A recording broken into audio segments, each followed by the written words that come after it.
Today in Parliament, Transport Minister Ong Ye Kung said COVID-19 testing is key to unlocking air travel and Singapore regaining its air hub status. And in the coming months, Changi Airport will set up a dedicated testing laboratory. However, Mr. Ong acknowledged that while the current situation is much better than in March when Singapore shut its borders, it's still much too soon to open up travel to everyone.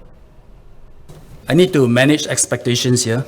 For members who are hoping that I'm about to announce some air travel resumption and possible December holiday destinations, I'm sorry I will disappoint you. The fact is that borders are still closed for most parts of the world. Some countries, such as Germany, only allow business travelers from Singapore. And to the best of my knowledge, only a handful of countries, US, UK, Turkey, Maldives, allow general travelers from Singapore. We cannot control what other countries want to do with their borders, but we can control ours to welcome back visitors, bring back jobs, revive our air hub safely. To welcome back visitors, Mr. Ong said Singapore plans to negotiate air travel bubbles with safe countries or regions such as Hong Kong. The arrangement is meant for general travellers that does not require a controlled itinerary. At the same time, Singapore will continue to pursue reciprocal green lanes meant for business and official travellers. Mr. Ong also announced that new requirements for travellers are being considered so that they won't have to go through a 2-week stay-home notice. In particular, we recognize that the requirement of having to serve a full 14-day SHN in a hotel will deter most travelers from wanting to come to Singapore. So we have to facilitate the visits without such an onerous restriction. For example, we can replace the 14-day SHN in a hotel with new requirements, such as a more stringent and a repeated test protocol. Arrival 3 days later, 5 days later, 7 days later, we will study that. We can segregate them from the rest of the community, a process that we call bubble wrapping. And we can closely track their movements while they are here. Mr. Ong went on to say that COVID-19 has decimated Changi Airport's business, which relies entirely on global traffic. Changi is now the 58th busiest airport for international passenger traffic, down sharply from 7th place before the pandemic. And compared to the start of the year, the airport is serving just 1.5% of its usual passenger volume and 17% of total flights. Lots to digest from Minister Ong's speech. Now let's bring in News Editor Karamjit Kaur to discuss this further. Welcome back, Karam. Now, from setting up a dedicated COVID-19 testing lab to negotiating air travel bubbles and plans to replace SHN for visitors coming here, what is the key message that Mr. Ong wants to put across in his speech? So for me, the message was very clear that the Singapore Air Hub is under threat. That the situation is very dire, and it is so important for Singapore to do what needs to be done and to put in place the necessary measures to ensure that this, the Singapore Air Hub can start humming along again. If you look at the numbers that he shared in Parliament today, really not looking very good. From being the 7th busiest international airport in the world, Changi is now down to 58. And if you look at the passenger traffic that the airport is now handling, pre-COVID-19, it was bustling.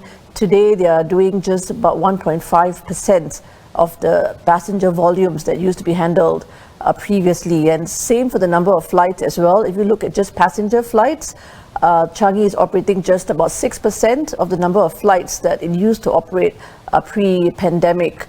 And if you add cargo flights to that, that takes the total a little higher to 17%, but still a far cry from what it used to be.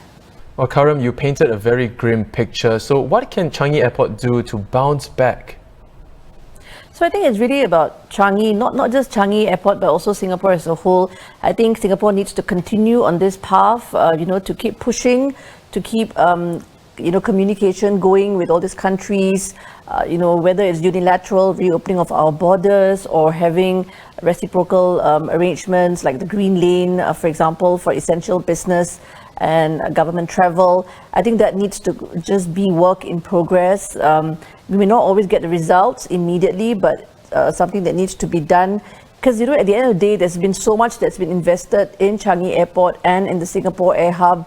Took almost 40 years from the time Terminal 1 opened for Changi to build to what it was before COVID-19 hit, and in a matter of just about 6 months, everything literally came, crashing down. All the big plans for Terminal 5, for example, all that has been put on hold for 2 years at least. There were plans for Terminal 2 to be upgraded. That's still happening, but, clearly it's the pace is not going to be as aggressive. So really, we're down to just, if you look at it, just Terminal 1 that's operating as well as Jewel. So the question really is, 40 years almost to build to where it was. 6 months, it all came crashing down. Hopefully, it won't take another 40 years, for Changi to get back to what it was. And Minister Ong also talked about testing and ramping up testing efforts as well. Now, the dedicated COVID-19 testing lab that'll be set up at the airport in the next few months is to supplement an existing facility there. Karam, how significant is the setting up of this new lab when we already have swabbing capabilities at the airport? So I think the announcement, for me, it is very significant. As you mentioned, Haryanto, we already have a facility at the airport, but that's more for swabbing. And it currently has the capacity to do something like 10,000 swabs a day. But to actually take that one step further, to set up a laboratory at the airport itself, we may well be one of the first or one of the very few airports in the world to do this. And that, I think, shows very clearly that as far as the reopening of the borders is concerned, testing is really going to be the key strategy going forward. Minister Ong talks about testing as being very important to unlock the potential, or to sort of hopefully try and bring back some of the traffic that Changi has lost. And the timing also is good, because if you look at what's been happening on the testing front, there's been a lot of developments. We started out with PCR tests, but those tend to be quite expensive. It's about $200 per test, and quite out of the reach of, I would imagine, normal travelers. But we now, talk about rapid test kits, and these are way cheaper. You can get them for, under $10 per test, and they also are able to produce results very quickly. And he also talks about how we are doing some of these, some of the research is being done here as well in Singapore. A-Star is doing research in this as well. So as we are able to produce more of these tests, and ones that can, produce results very quickly, this will be a key enabler to allow Singapore to reopen its borders. Let's focus on air travel. Singapore has rolled out different measures, of course, to boost the aviation sector.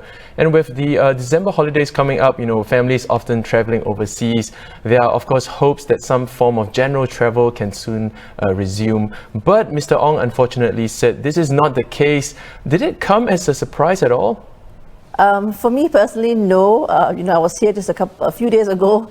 And also, I did mention the fact that if you look at what's being done, what Singapore wants to continue to do, it is really more about bringing travelers into Singapore so that, the airport, the air hub can start to move, and that in turn will then provide much needed relief to so many other sectors that depend on aviation, whether it be tourism, hospitality, F&B, and the rest. So even then, there are challenges. Although we do allow travelers to come in, we've recently announced general travel being allowed for travelers from New Zealand, from Brunei. We've added Vietnam to that list, and Australia as well. There still remain restrictions for those residents, because when they go back to their own countries, they do have to still serve the 14-day stay-home notice, and also pay to stay in a government facility. So I think that has to happen first. That first step that must happen is for these countries to, allow their residents to visit Singapore and then to return without having to serve quarantine. And I think only after that can we sort of hope to move to the next stage, which is essentially countries allowing Singapore residents to visit those countries. And I think Minister Ong mentioned in Parliament today when he addressed his fellow MPs that, he said, if you're hoping that, I'm going to come and tell you that you can, look forward to your December holidays, I'm sorry, I'll have to disappoint you. So we will have to wait a bit longer. I don't think that's going to happen, not in time for this year-end holidays, I think, at least. Well, thank you very much, Karam, for coming on to the show. Of course, we've been speaking to news editor at Straits Times, Karamjit Kaur. You can read more on Mr. Ong's ministerial statement in Parliament today on straitstimes.com.